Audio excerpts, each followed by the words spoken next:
A seguir, Jornal das 6.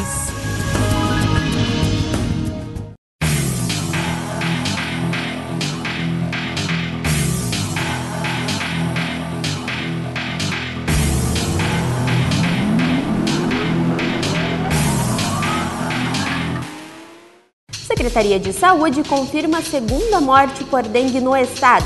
5 de maio é lembrado como Dia Nacional do Uso Racional de Medicamentos. Ijuí recebe seminário para discutir o assunto. Prefeitura de Ijuí assina convênio para a implementação de policiamento comunitário nos bairros do município. Santas Casas e hospitais filantrópicos do Rio Grande do Sul fazem dia de protestos contra a falta de repasses de recursos devidos pelo governo do estado. A arte como ferramenta de recuperação psicossocial. Conheça a exposição de obras de arte de paciente do CAPS Colmeia de Ijuí. São Luís goleia o Panambi e fica na liderança do Grupo C. Essas notícias e muito mais você confere agora. O Jornal das 6 está no ar. Olá, boa noite. O Jornal das 6 está no ar e nós começamos falando sobre a dengue. Após a confirmação da segunda morte por dengue no estado pela Secretaria Estadual de Saúde, a 17ª Coordenadoria Regional de Saúde explica como está a situação de dengue no município de Panambi após o óbito. A mulher que morreu em decorrência da dengue tinha 56 anos e era moradora de Panambi. Ela teria sentido os sintomas no dia 14 de abril e logo foi internada. A morte foi registrada no dia 19 de abril. Um exame realizado pelo Laboratório Central do Estado comprovou que a mulher teria contraído dengue antes de morrer, mas ainda não se sabia se a doença teria sido o motivo do óbito. Na noite desta terça-feira, a Secretaria Estadual de Saúde confirmou a morte em decorrência da dengue.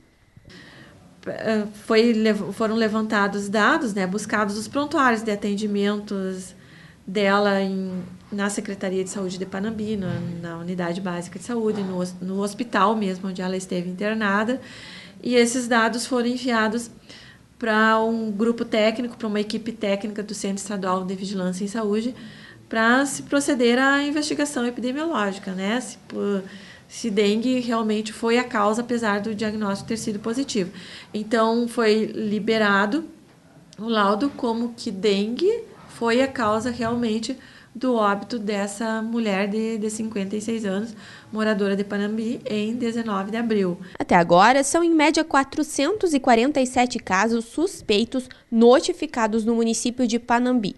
81 casos confirmados laboratorialmente, mas de acordo com a coordenadoria, este número pode aumentar, pois ainda existem 95 pessoas aguardando o resultado do laboratório. Para coibir a proliferação do mosquito transmissor da doença, a coordenadoria diz que deverá trabalhar de forma permanente. Está ocorrendo um surto e os trabalhos, desde que foram detectados os primeiros casos, que foi lá em março, no início de março, enfim, já se iniciaram trabalhos em todos os sentidos, principalmente da vigilância ambiental, que trabalha com o ambiente, e foram feitos mutirões no município, enfim, o trabalho necessário, para que se evitasse essa disseminação maior. Mas a gente sabe que são poucos agentes ambientais para fazer esse trabalho e se precisa da colaboração da população, A dengue é uma doença infecciosa que na maioria dos casos evolui bem, mas a gente sabe que tem esse risco de complicações, incluindo o óbito. E quarta-feira, dia 5 de maio, foi comemorado o Dia Nacional do Uso Racional de Medicamentos.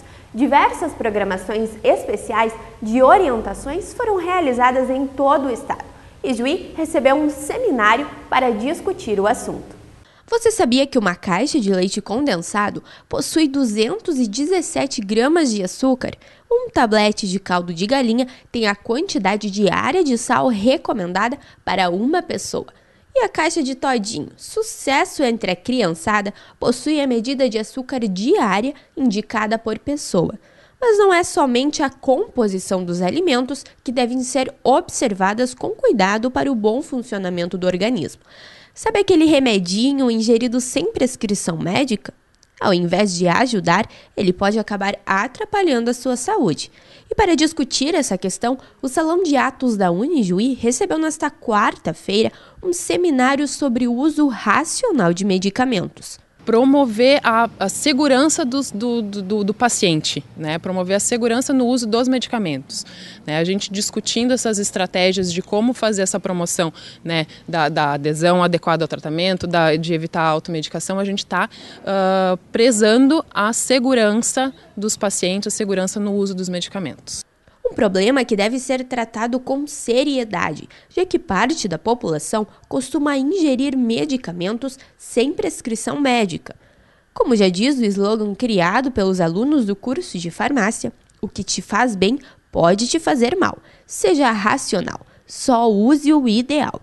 O principal objetivo do seminário é trazer a importância da utilização correta dos medicamentos e expor os riscos da automedicação. Os perigos da automedicação é a possibilidade de a pessoa estar ingerindo medicamentos dobrados, né? Utilizando medicamentos pelo nome comercial, ela não presta atenção na composição química, né? No princípio ativo desse medicamento e acaba utilizando 2 medicamentos que contêm o mesmo princípio ativo. Ela vai estar dobrando essa dose desse medicamento e vai potencializar o efeito tóxico dele. Né, tomado na dose adequada, ele pode não trazer riscos elevados, mas numa dose dobrada, numa dose aumentada, esses riscos possivelmente aparecerão. E a possibilidade das interações medicamentosas entre medicamentos diferentes. Né, a questão de aumentar o efeito tóxico do outro ou potencializar o efeito ou mesmo diminuir o efeito de um medicamento que a pessoa já venha tomando. Santas Casas e hospitais filantrópicos do Rio Grande do Sul fizeram um dia de protesto. A manifestação é contra a falta de repasses de recursos devidos pelo governo do estado. Em 197 municípios gaúchos, o atendimento é parcial para pacientes do SUS. Na capital, apesar da mobilização, o atendimento ocorre normalmente. Na sinaleira em frente à Santa Casa, a faixa marca o dia D pela saúde pública. Na capital, os atendimentos pelo SUS foram mantidos. A decisão foi baseada no volume de consultas e cirurgias agendadas, diferente de outras cidades onde os atendimentos puderam ser remarcados nesse dia de mobilização. O protesto aqui foi simbólico, atrasando os serviços em mais ou menos 1 hora. Os funcionários distribuíram folhetos e explicaram a situação aos usuários. É uma preocupação para a gente, né, que precisa desse tipo de atendimento, né? É uma preocupação. O governo está fazendo, antes a gente não via, agora a gente vê real como é que é. Porque eu aqui na Santa Casa sempre fui muito bem atendido.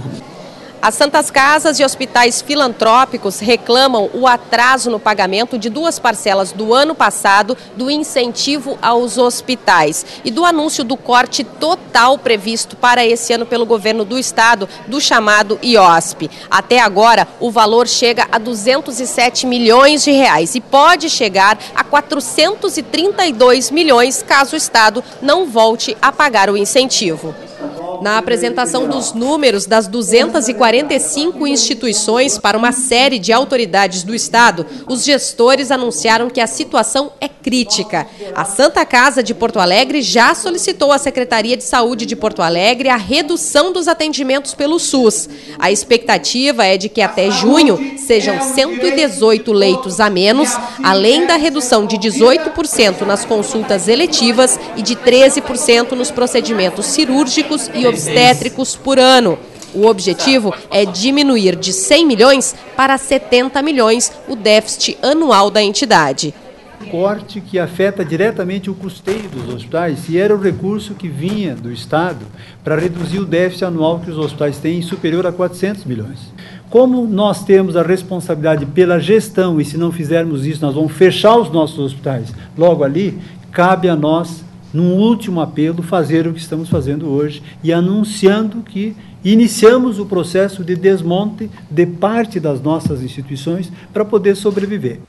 Conheça agora o projeto Arco-Íris, Pintando o Sete, Colorindo a Vida. O projeto é do CAPS Colmeia, aqui de Ijuí. que utiliza a arte para ajudar na recuperação e diagnósticos de pacientes com problemas de saúde mental. E as obras dos pacientes de Juí e de Santa Bárbara do Sul estão sendo expostas no saguão da Unijuí. Olha só que bacana! São releituras de diversas obras que retratam uma habilidade ímpar dos artistas, a famosa Última Ceia, O Grito e muitas outras de encher os olhos. Releituras precisas ou não, o que vale aqui é dar a cor e a forma para a percepção pessoal de cada um sobre a vida. Bom, esse projeto surge por quê? Porque quando as pessoas, né, que estavam nos hospitais psiquiátricos ou estavam recebendo tratamento puramente medicamentoso, né, e a gente sabe hoje que a doença mental ela não tem um fundo só biológico, né, portanto não é só o medicamento que vai trazer conforto e fazer parte do tratamento. Existem propostas que são substitutivas, né, ao hospital psiquiátrico e também fazem parte do tratamento e que vão ajudar este sujeito a viver a vida dele, né? Na verdade, assim, é que ele possa ocupar outros espaços na vida que não só a doença, né? A arte, ocupar a cidade, ir para o seu território, né? E uma das formas desse sujeito que sofre mentalmente poder também ocupar o território é desenvolver algumas outras habilidades, né? E poder expor. O projeto iniciou em 2014 em parceria com o Ministério da Saúde e conta com o acompanhamento de uma artista plástica e psicóloga.